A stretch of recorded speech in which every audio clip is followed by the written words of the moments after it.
Hello everyone, मेरा नाम रणबीर और आज की इस वीडियो में हम एनआईटी मेघालय का कॉलेज रिव्यू करेंगे और पता करेंगे वहाँ की प्लेसमेंट, इंटर्नशिप और क्राउड कैसा है वहाँ पे और मौसम कैसा है और बाकी बहुत सारी काफी सारी चीजें। तो इसके लिए हमारे साथ जुड़े हुए हैं आदित्य, जो कि लास्ट ईयर खत्म हो चुका है उनका कॉलेज, और वो बताएंगे कि वहाँ की क्या क्या अपॉर्चुनिटीज लाई करती है। आदित्य, आप अपना एक छोटा इंट्रोडक्शन दे देना ताकि कॉन्टेक्ट सेट करने में आसानी हो मेरे। First of all, thank you so much, Ranveer, for inviting me to your platform. And I really appreciate such kinds of podcast and channel which are helpful for the upcoming college years. And my name is Aditya Kumar Pandey, and I am from West Champaran, Bihar. And recently, I have completed my BTech in Mechanical Engineering from NIT Meghalaya. The most important thing is you are passing from the college, and the students are really wants to know about placement. So I got placement through the campus selection. It's good thing for me. इसके बाद सवालों के तरफ चलते हैं आदित्य, कि सबसे पहले सवाल चलते हैं इंफ्रास्ट्रक्चर की तरफ। तो अभी जहां तक मैंने सुना है कि आपका कैंपस शिफ्ट हुआ है ओल्ड कैंपस से न्यू कैंपस की तरफ, तो ओल्ड कैंपस में क्या क्या Yes. फैसिलिटीज थी और उसके बाद जब न्यू कैंपस स्टार्ट हुआ तो वहां पे क्या क्या फैसिलिटीज लाई करती है इन टर्म्स ऑफ इंफ्रास्ट्रक्चर, और ये सिटीज से कितना दूर है। लाइक ओल्ड कैंपस में जब हम लोग एंट्री किए थे लोग इन 2022 लाइक, हाँ, जब गेट पर गए तो ऐसा लगा कि ये तो जस्ट स्टार्टिंग है, लेकिन जब एंटर किए तो पता चला ये तो पूरा कैंपस है जो हमारे लगभग स्कूल के कैंपस से भी छोटा था। तो पहले वाला बहुत सा मतलब कुछ अच्छा नहीं था। पहले कैंपस में हॉस्टल भी कैंपस से बाहर थी जो रेंट पर लिया गया था, तो बहुत प्रॉब्लम होता था बस उससे जाने में। लेकिन बाद में अपना कैंपस शिफ्ट हुआ चेरापूंजी में, जो कि शिलोंग से अप्रोक्स 50 किलोमीटर डिस्टेंस पर है। एंड शिलोंग 100 किलोमीटर डिस्टेंस है गुवाहाटी से, जहाँ तक लास्ट ट्रेन चलता है। गुवाहाटी से हम लोगों को दूसरे गाड़ी से जाना पड़ता है शिलोंग, फिर शिलोंग से कॉलेज का बस होता है चेरापूंजी तक। तो चेरापूंजी में इंफ्रास्ट्रक्चर तो अच्छा है। उधर का वेदर कंटिन्यूसली अभी 15 डेज 16 डेज, लाइक कभी कभी 20 डेज 10 डेज रेन होता रहता है, हैवी रेन होता है उधर। सो आपका क्लॉथ्स जल्दी ड्राई नहीं हो पाता है। सो ह्यूमिडिटी बहुत हाई रहता है, जिससे थोड़ा प्रॉब्लम होता है। बस मौसम बहुत अच्छा होता है, टेम्परेचर 28 डिग्री सेल्सियस से हमेशा नीचे ही रहता है, तो गर्मी का कोई सवाल ही नहीं है। अभी उधर पूरा चिल मार रहे हैं लोग। ठंडी में वही है 2 डिग्री 3 डिग्री तक जाता है। कैंपस में भी बस चलता है जो कि 800 मीटर या 700 मीटर दूरी पर है हॉस्टल से। हमारा एकेडमिक बिल्डिंग 4 बिल्डिंग्स है जो कि अच्छी है, और हॉस्टल भी अच्छा है। अभी कुछ चीजें अभी नहीं बनी है, लाइक ऑडिटोरियम नहीं बना है जो अभी वर्किंग में है। एंड सम स्पोर्ट्स कॉम्प्लेक्स भी अभी नहीं बना है। बाकी सब चीज फैसिलिटी है। क्रिकेट भी है, टेबल टेनिस बैडमिंटन के लिए भी है, इस सब के लिए फैसिलिटी अभी अवेलेबल है। तो बच्चे एंजॉय कर रहे हैं अपने न्यू कैंपस में, और बहुत ब्यूटीफुल कैंपस है अगर बाहर से देखे तो। सो इसके बाद स्पोर्ट्स फैसिलिटीज की बात करें तो आप बता रहे थे सारी स्पोर्ट्स फैसिलिटी मोस्टली अवेलेबल है, लेकिन मॉनसून के कारण क्या वो हैम्पर करता है इस चीज को। हाँ, जैसे वॉलीबॉल हो गया, क्रिकेट हो गया, तो ये सब आउटडोर्स गेम्स तो हम नहीं खेल सकते, लेकिन जो इंडोर गेम्स है पूरा अच्छे से अवेलेबल है। सो इसके बाद बात करें क्या कोई जिम की फैसिलिटीज है और उसमें रस वगैरह कितना रहता है अगर है तो। हाँ, जिम की फैसिलिटी जैसे दो बॉयज हॉस्टल है, एक गर्ल्स हॉस्टल है। अभी तो दो बॉयज हॉस्टल में बस एक जिम है, एंड गर्ल्स हॉस्टल में भी अपना जिम है, जिसमें बहुत कम से थोड़ा इक्विपमेंट है। बट बॉयज हॉस्टल में पूरा इक्विपमेंट अवेलेबल है, और उसका एरिया थोड़ा उतना नहीं है, लगभग 20 बाई 20 का होगा। तो रस होता है। रस मोस्टली लाइक जैसे क्लासेस खत्म होती है 5 to 6 7 इवनिंग में, इस टाइम पर रस होता है, बाकी टाइम फ्री रहता है जी। सो इसके बाद आप हॉस्टल्स की बात छेड़ दी है। आप बोल रहे थे कि दो हॉस्टल्स है, बॉयज के लिए और एक गर्ल्स के लिए। तो हॉस्टल्स के अंदर क्या क्या हाँ, फैसिलिटीज है और कैसा है हॉस्टल्स का इंफ्रास्ट्रक्चर वगैरह, क्या वहाँ पे वॉशिंग मशीन का भी कोई फैसिलिटीज वगैरह है। हॉस्टल का लाइक गर्ल्स हॉस्टल जो है वो सिंगल सीटर है। फर्स्ट ईयर से जो भी गर्ल्स आती है उन लोगों को सिंगल सीटर मिलता है। अभी बॉयज के लिए जो है कि जो फर्स्ट ईयर सेकेंड ईयर उन लोगों को एक रूम में तीन रहना पड़ता है, 3 सीटर है। Third year fourth year and other PhD MSc other department like वो सिंगल सीटर हॉस्टल में रहते हैं। बाकी न्यू हॉस्टल है, पूरा अच्छा सा फैसिलिटी अवेलेबल है, और लाइक कैंटीन भी हॉस्टल में है जो उतना अच्छा नहीं है। बाकी अमूल का शॉप खुला है, तो उसमें से कुछ भी बच्चे चाहें तो खरीद के इजिली खा सकते हैं, चाहे जो भी है। क्लीनिंग का भी अच्छा रहता है उधर, नॉर्थ ईस्ट है तो। और बच्चे थोड़ा कम है, लाइक एक ब्रांच में जैसे बच्चे हैं 33, like mechanical civil EC and CSC 5 branches है। इच ब्रांचेस में ओनली 33 स्टूडेंट्स आर देयर। तो क्लीनिंग फैसिलिटी हॉस्टल में रस की उतना वो नहीं रहती है। बाकी अगर मेस की बात करें तो उधर नॉर्थ ईस्ट का फूड है तो उतना अच्छा नहीं है मेस। डेली हम लोगों को अपना बनाना पड़ता है खाना कुछ ना कुछ इवनिंग में। लंच मोस्टली मतलब 7 डे में 5 डे बेकार रहता है, 2 डेज लंच अच्छा रहता है, रात का खाना अच्छा रहेगा, सुबह का ब्रेकफास्ट अच्छा रहेगा, तो थोड़ा मेस में दिक्कत होता है। तो हॉस्टल में रेटिंग में तो हॉस्टल अच्छा है, लेकिन मेस इतना अच्छा नहीं। उसका प्रोटेस्ट भी किए थे लोग, कंटिन्यूअस प्रोटेस्ट करते हैं हम लोग मेस के लिए, फिर भी सुधार नहीं आता है, पता ना क्यों। सो ये मेस का इशू आ गया। तो जो मेस का इशू चल रहा है, क्या ये परमानेंट कॉन्ट्रैक्टर होते हैं या फिर टेम्परेरी कॉन्ट्रैक्टर होते हैं मेस के लिए? हाँ, कॉन्ट्रैक्टर तो परमानेंट है, बट वो शायद किसके अंदर काम कर रहा है, कॉलेज वाले वार्डन है जो उसका करते हैं, देखते हैं, उनको बोलते हैं बार बार, लेकिन उनका जो फुल प्रेशर उनको देना चाहिए तो वो नहीं कर पाते हैं, जिसकी वजह से वो कंटिन्यूअस एक दिन आज कंप्लेन, कल खाना अच्छा, फिर 2 दिन बाद फिर खाना वैसा ही। तो मेस का प्रॉब्लम जेन्युइनली बच्चों को हमेशा फेस करना पड़ेगा, ये तो प्रॉब्लम है। सो ये मेस वाली दिक्कत है। तो क्या मेस के अलावा भी कैंपस के अंदर कोई और दुकान वगैरह है, शॉप वगैरह जिसके थ्रू खाना खाया जा सकता है? और क्या स्विगी जोमेटो फूड डिलीवरी के ऑप्शन है क्या वहाँ पे अवेलेबल है? और सिटी से कितना दूर पड़ता है मतलब आपका campus? City like main city तो शिलोंग है, वो तो 50 किलोमीटर है, तो ओके। बहुत दूर है। चेरापूंजी वहां पर है, वहां पर एक शायद सोफे नाम का जगह है, सोहरा है जगह है, जो सिटी स्मॉल सिटी टाइप का है, जो चीजें अवेलेबल होती है बहुत, और टूरिस्ट प्लेस है, तो वहां पर खाने या कोई भी चीजें मतलब बहुत हैवी कॉस्ट रहती है, उसका कॉस्ट थोड़ा ज्यादा रहता है। कैंपस में भी जो कैंटीन अवेलेबल है, उधर नॉर्थ ईस्ट पीपुल अपना वैसे कैंटीन चलाते हैं, तो अपना आइटम बनाते हैं, लाइक हम लोगों के जैसा नॉर्थ पीपुल या साउथ के स्टूडेंट के लिए वो नहीं है उतना। सो इसके बाद चलते हैं जो कि सबसे इम्पोर्टेंट क्राइटेरिया होता है कुछ बच्चों के लिए, वो है प्लेसमेंट। तो हम्म। आपके कॉलेज में प्लेसमेंट कैसा है? सबसे पहले बात करें कि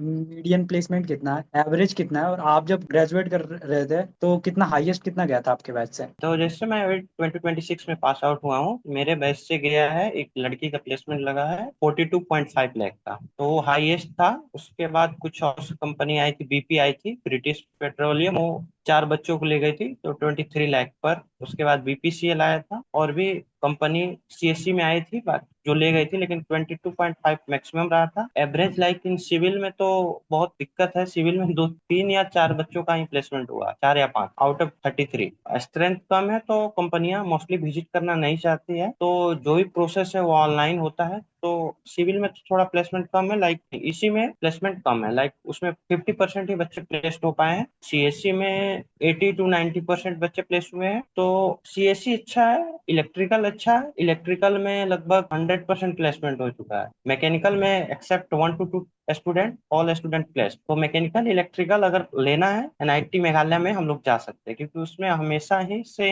100%, लगभग 90 to 100% प्लेसमेंट रेट रहता है। कंपनी भी इस बार अच्छी अच्छी विजिट की है मैकेनिकल इलेक्ट्रिकल के, लाइक जेएसडब्ल्यू थी, और रिलायंस थी, वेदांता थी, टाटा पावर थी। तो ये सब कोर कंपनियां विजिट करती है उधर। सीएस कंपनियां जो भी है अपना ऑनलाइन प्रोसेस करती है, लेती है।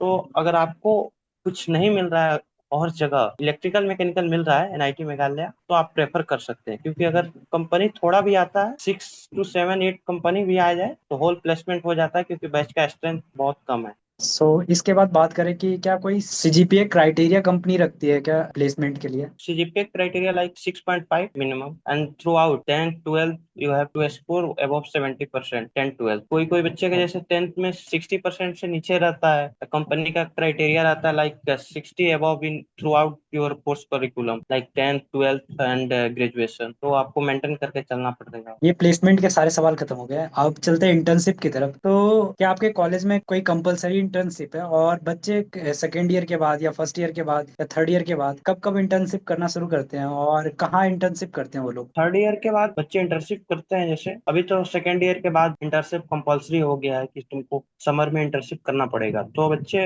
इंटर्नशिप लाइक सेकेंड ईयर में मोस्टली तो इंटर्नशिप प्राइवेट कंपनी में मिलता नहीं, तो एनटीपीसी, आईओसीएल, बीपीसीएल, लाइक इस बार जेएसडब्ल्यू में भी कुछ बच्चे इंटर्नशिप करने गए थे, तो फैकल्टी के थ्रू, तो उधर भी गए थे कुछ। एंड थर्ड ईयर में तो इंटर्नशिप मिलता है डिफरेंट डिफरेंट प्राइवेट कंपनी में, 10 के 15 के 13 के स्टाइपेंड के साथ। तो कंपनीज में कुछ बच्चे जाते हैं, एंड कुछ बच्चे जो कोर कंपनीज के होते हैं वो पीएसयू में इंटर्नशिप करते हैं मोस्टली। उसके बाद चलते हैं अगले सवाल पे, जो कि है फेस्ट और क्लब वगैरह की एक्टिविटी को लेकर। तो आपके कॉलेज में कौन कौन से कल्चरल और टेक्निकल फेस्ट होते हैं? और इसके अलावा क्या कोई क्लब भी है, और क्लब कितने एक्टिव है? अगर कुछ आप क्लब में एक्टिव आप भी थे तो कुछ क्लब के नाम आपको पता हो तो आप बता सकते हो। हाँ, जैसे एनआईटी मेघालय में 2 फेस्ट होता है, एक टेक्निकल और एक कल्चरल फेस्ट। टेक्निकल फेस्ट कॉग्निशिया है, कल्चरल फेस्ट शिशिर है। तो टेक्निकल फेस्ट में बहुत से क्लब काम करते हैं, टेक्निकल फेस्ट को सक्सेसफुल बनाने के लिए, जैसे रोबोटिक्स क्लब हो गया, कोडिंग क्लब हो गया, एनर्जी एंड सस्टेनेबिलिटी क्लब हो गया, तो वो ये क्लब एक्टिव है थ्रू आउट द ईयर। सो इसके बाद चलते हैं फीस स्ट्रक्चर की तरफ। कितना महंगा है आपका कॉलेज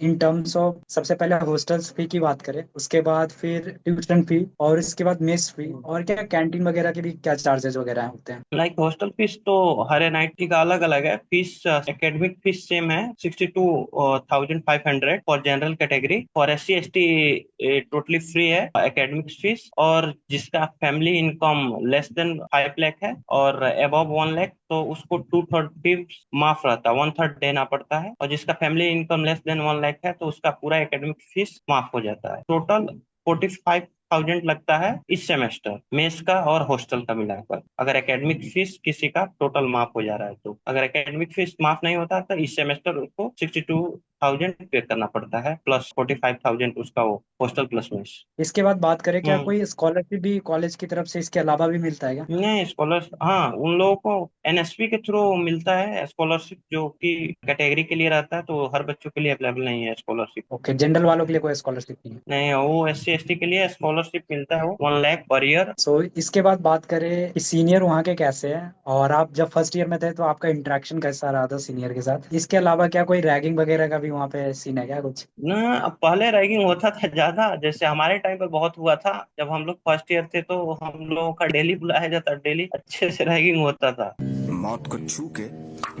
टक से वापस आ सकता हूँ। लेकिन धीरे धीरे चीजें अब वो बंद हो चुकी है, बच्चे इंटरेक्शन करना नहीं चाहते हैं, और जो नए बच्चे आ रहे हैं वो भागते हैं। कोई लाइब्रेरी में रहता है, कोई लैब में, कोई हॉस्टल में ही भाग जाता है, मिलना नहीं चाहता सीनियर से तो। और स्ट्रिक्ट रूल भी है रैगिंग के खिलाफ कॉलेज में, तो और रैगिंग हो नहीं पाता है उतना अच्छे से। तो अब कैंपस रैगिंग फ्री टोटली है, इंटरेक्शन भी अच्छे से नहीं हो पाता है इसके चक्कर में। सो इसके बाद बात करें कि एलुमनी का कितना सपोर्ट है एनआईटी मेघालय वो, और क्या कोई वेबसाइट वगैरह एग्जिस्ट करती है या फिर व्हाट्सएप के थ्रू कनेक्ट करते हैं बच्चों से? कैसे कनेक्ट करते हैं? ना, व्हाट्सएप के थ्रू ग्रुप है एलुमनी सेल का, हर अपना अपना ब्रांच का एलुमनी का ग्रुप है, जिसके थ्रू सब बच्चे अपना इंटरेक्ट करते हैं और उस ग्रुप से जुड़े हुए हैं। कोई प्रॉब्लम है एलुमनी में, या वो भी आते हैं कॉलेज में इंटरेक्शन करने, तो उसके थ्रू वो सब बातें होती है। इसके बाद बात करें, क्या वहाँ पे स्मोकिंग और ड्रिंकिंग वगैरह का कुछ सीन है क्या, और है तो कितना है मतलब? ड्रिंकिंग तो स्मोकिंग पूरा कॉलेज में बंद है। बाकी जो बच्चे करना चाहते हैं वो कैंपस के बाहर जाकर अपना स्मोकिंग ड्रिंकिंग तो करते हैं। बाकी कॉलेज में वो बैन है, अगर कॉलेज में कोई पकड़ा गया तो उसके लिए हैवी फाइन है, तो कॉलेज में वो सब बैन है। सो इसके बाद बात करें कि लाइब्रेरी की फैसिलिटीज कैसी है वहाँ पे, और ओपनिंग और क्लोजिंग टाइम क्या है लाइब्रेरी का? लाइब्रेरी अच्छा है, सेंट्रल लाइब्रेरी है, बुक्स भी पूरा अवेलेबल है, और उसमें बैठने का जगह भी अच्छा है। और उसका टाइमिंग है, सुबह ओपन होता है लगभग 8 बजे और रात को 12 बजे बंद होता है, तो इतना टाइम तक आप लाइब्रेरी में स्टडी कर रहे हैं, कोई दिक्कत नहीं। सो इसके बाद बात करें, क्या नाइट में कुछ खाने पीने की सुविधाएं हैं कैंपस के अंदर? नहीं, रात में सब चीज बंद हो जाती है। कैंटीन तो उधर लोकल चलाता है, तो अपना कैंटीन 8 बजे तक रात को बंद कर देता है, और अमूल का एक शॉप है जो 9 बजे तक बंद हो जाता है। सो इसके बाद जो बहुत इंपॉर्टेंट सवाल है कि हॉस्टल्स का ओपनिंग और क्लोजिंग टाइम क्या होता है? क्या हॉस्टल्स में रेस्ट्रिक्टेड होता है, गर्ल्स में कुछ रेस्ट्रिक्शन है, और क्या कैंपस का ओपनिंग और क्लोजिंग टाइम क्या है, मतलब कि इसके बाद आप बाहर नहीं जा सकते? कैंपस का है जैसे कि हाँ, 8 बजे के बाद आप बाहर नहीं जा सकते, लेकिन फिर भी अलाउ करता है जो बच्चे लेट आते हैं या घूमने जाते हैं। तो ऐसे कैंपस के अंदर कुछ भी बॉयज हॉस्टल में रेस्ट्रिक्शन नहीं है, आप जितने रात को घूमना चाहते हैं, जो करना चाहते हैं बाहर कैंपस में घूम सकते हैं। गर्ल्स हॉस्टल में शायद 12 तक है, वो भी उतना स्ट्रिक्टली फॉलो नहीं होता है, तो कोई उतना खास रिस्ट्रिक्शन नहीं है कैंपस के अंदर। बाहर रेस्ट्रिक्शन है कि आप 8 PM के अंदर आपको अंदर आना है। सो इसके बाद चलते हैं एक सवाल पे कि आपको कौन सी ऐसी तीन चीजें लगती है जो अपने कैंपस जो बना है उसके बारे में बहुत पसंद है, और ऐसी कौन सी तीन चीजें जो एनआईटी मेघालय के बारे में है, जो इम्प्रोवाइज होनी चाहिए कैंपस के अंदर? कैंपस में जैसे डैम जो बना है कैंपस में, जो पानी को होल्ड करने के लिए, वही डैम का पानी हम लोग यूज करते हैं फिल्टर करके, अब पीने के लिए या बाथरूम में, तो वो अच्छी एक चीज है कैंपस की। और बहुत ब्यूटीफुल कैंपस है ऐसा है, जैसे इसके जस्ट आगे से 7 सिस्टर का जो फॉल्स में जो पानी गिरता है वो इस कॉलेज के आगे से ही जाता है, तो बहुत अच्छा दिखता है कॉलेज। और इम्प्रूवमेंट में तो सबसे पहला जरूरी है कि हम मेस को इम्प्रूव करना, बिल्कुल जरूरी है, क्योंकि बच्चे सरवाइव करना बहुत दिक्कत है उधर विदाउट मेस। वहाँ छुट्टी रहता है, ठीक है, चार लगातार 4 महीने क्लास होता है, फिर 2 महीने छुट्टी, ब्रेक मिलता है, समर ब्रेक, विंटर ब्रेक। तो बच्चे लाइक इसमें रिकवरी करते हैं अपने आप को घर पर आकर कि हाँ अपना हेल्थ अच्छा कर पाए, फिर जाकर 4 महीने उधर हेल्थ डाउन करना है। तो ये मेस को सुधारना बहुत जरूरी है, तो वो इम्प्रूवमेंट जरूरी है। बाकी तो कैंपस अच्छा है, ब्यूटीफुल, फैकल्टी भी अच्छे हैं, सपोर्टिव है, लाइक अदर्स कॉलेज के कंपेरेटिवली में। और भी बच्चे मेरे दोस्त है जो अदर एनआईटीज में है, वो कहते हैं उधर के फैकल्टी थोड़ा स्ट्रिक्ट है, थोड़ा भी रूल ब्रेक करने पर पनिशमेंट ज्यादा है, लेकिन इधर फैकल्टी सपोर्टिव है, पनिशमेंट कम है। तो ये अच्छी चीज है एनआईटी मेघालय की। ओके, सो ये अच्छी चीज़ बताई आपने। क्या वहाँ पे भी 75% क्राइटेरिया है? और आप फैकल्टी की बात कर रहे थे, तो फैकल्टी जो है कहाँ से ग्रेजु सॉरी पीएचडी कहाँ से कर रखी है उन्होंने?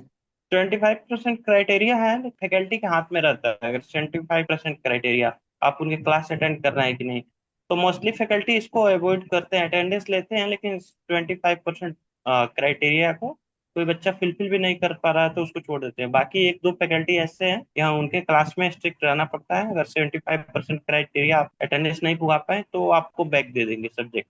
faculty तो highly qualified है, like they have done their MTech and PhD from IITs, and some have also done their PhD from foreign, तो दे आर हाईली क्वालिफाइड। बस टीचिंग स्टाइल वो अपना रहता है, तो किसी का टीचिंग स्टाइल अच्छा है, बच्चे आसानी से समझ पाते हैं, किसी किसी का नहीं है तो दिक्कत होता है उस टीचर में, बस क्वालिफाइड है फुल। सो इसके बाद बात करें, क्या अगर आप एक नॉर्थ ईस्ट एनआईटीज का एक ऑर्डर बता दो कि किस ऑर्डर में बच्चों को प्रेफरेंस लेना चाहिए, तो बच्चों को बहुत हेल्प होगा अगर आपको पता हो तो। और नॉर्थ ईस्ट में सबसे ऊपर आपको एनआईटी सिलचर है, वो अच्छा है। उसके बाद एनआईटी अगरतला है और मेघालय है। तो प्लेसमेंट वाइज दोनों लगभग एनआईटी अगरतला और मेघालय बराबर है। तो ब्रांच प्रेफर कर सकता है मैकेनिकल इलेक्ट्रिकल में आना है तो एनआईटी मेघालय, अगर दूसरा ब्रांच आना है तो प्रेफर कर सकता है एनआईटी अगरतला। और इसके बाद वो एनआईटी मिजोरम जा सकता है, फिफ्थ पर वो एनआईटी सिक्किम, सिक्स पर वो नागालैंड या अरुणाचल ऐसे। आपका जो स्टेट है वो बॉर्डर से लाई करता है, तो क्या उसके कारण कोई इशू अराइज हुआ है आपके कैंपस के अराउंड? नहीं, हाँ, वो बांग्लादेश के बॉर्डर के पास है, लेकिन कोई भी ऐसा इशू राइज नहीं हुआ है बांग्लादेश की तरफ से, क्योंकि मोस्टली फेंस्ड कर दिया है मेघालय गवर्नमेंट इधर बांग्लादेश और मेघालय बॉर्डर को, तो कोई ऐसा एक्टिविटी देखने को नहीं मिला मेघालय में। इसके बाद वहाँ पे गर्ल्स सेफ्टी के लिए क्या क्या मेजर्स हैं कॉलेज के अंदर? गर्ल सेफ्टी में सबसे बड़ा तो वुमेन्स सेल था ही है कॉलेज में। अगर कुछ भी होता है तो वो जाकर अपना कंप्लेंट करती है, तो स्ट्रिक्ट एक्शन उसके अगेंस्ट लिया जाता है। बाकी कॉलेज में प्रोफेसर भी गर्ल्स के प्रति ज्यादा सपोर्टिव है, तो कोई दिक्कत नहीं होता है गर्ल्स को भी। सो इसके बाद बात करें, क्या आपके कॉलेज में गर्ल्स इज टू बॉयज का रेशियो क्या है? जैसे मेरा डिपार्टमेंट मैकेनिकल है तो 5:1, अदर्स डिपार्टमेंट में कुछ में 4:1, 5:1 ऐसे, एवरेज 4.5 या 4:1 ऐसे होगा। सो इसके बाद एक जो इमरजेंसी फैसिलिटीज होनी चाहिए, क्या आपके कॉलेज में कोई हॉस्पिटल या कोई डॉक्टर बैठते हैं? और अगर नहीं बैठते हैं तो आसपास कौन सी मेडिकल की फैसिलिटीज उपलब्ध है कैंपस के बगल में? हाँ, कैंपस में अपना एक छोटा सा वो क्लिनिक टाइप का है जहाँ से मेडिसिन प्रोवाइड कराते हैं, उसमें डॉक्टर भी बैठते हैं कुछ टाइम के लिए, मशीनरी भी है चेकअप के लिए, तो थोड़ा अच्छा है। लेकिन कैंपस के बाहर लगभग 10 किलोमीटर के अराउंड दो हॉस्पिटल है, तो यहाँ से एम्बुलेंस के थ्रू बच्चों को वहां ले जाया जा सकता है अगर कोई भी इमरजेंसी अराइज हो रही है तो। बाकी कुछ हाई एंड इमरजेंसी आई तो उसको शिलोंग ले जाना पड़ेगा 50 किलोमीटर तक। इसके बाद जो अंत सवाल मैं रखना चाहूंगा कि किन बच्चों को एनआईटी मेघालय चूज करना चाहिए और किन को थोड़ा अवॉइड करना चाहिए? जैसे जेई मेंस के रैंक्स पर डिपेंड करता है आपको, अगर इधर सिविल मिल रहा है नॉर्थ के एनआईटी में, चाहे कोई भी और लोअर ब्रांच मिलना चाहता हो, अगर एनआईटी में आप पढ़ना उधर के नॉर्थ ईस्ट के एनआईटी से आप मैकेनिकल इलेक्ट्रिकल कर ले रहे हैं तो अच्छा बात है, तो उधर जाकर वो कर सकते हैं। अगर किसी को सीएससी मिल रहा है एनआईटी मेघालय में, ईसी मिल रहा है, उसका अच्छा रैंक है, 30 के है, 25 के है जेई मेंस में, तो मैं उसको सजेस्ट करूंगा कि वो नॉर्थ के एनआईटी में ही कोई लोअर ब्रांच ले ले, जैसे इलेक्ट्रिकल मैकेनिकल, लेकिन इधर ईसी और सीएस को अवॉइड करे नॉर्थ ईस्ट के एनआईटी में। तो अगर उसका इंटरेस्ट है तो वो आ सकता है, बाकी अगर ईसी लेकर इधर आएगा इससे अच्छा हो कि नॉर्थ के एनआईटी में इलेक्ट्रिकल लेकर पढ़ सकता है। Okay, right. सो आप जाते जाते अब जो बच्चे हैं जेई के, उनको क्या एडवाइस देना चाहोगे कॉलेज से रिलेटेड? आपने क्या सीखा है कॉलेज के अंदर? कॉलेज के अंदर तो आपको पहले तो प्रिपरेशन अच्छा करना पड़ेगा, जाएगा कि हाँ कोई अच्छा सा कॉलेज मिल जाए। अगर आप अच्छे कॉलेज में जाते हैं तो आपके बहुत से अच्छी चीजों को मिलता है।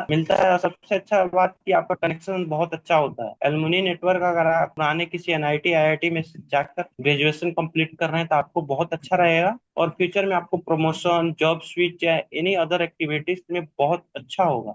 और कैंपस के थ्रू ऐसे अगर आपका अच्छा एनआईटी में हो रहा है तो आप नॉर्मली कुछ प्रेशर नहीं रहेगा आपको कि हाँ आपको जॉब का ये प्रॉब्लम है, जॉब नहीं मिलेगा।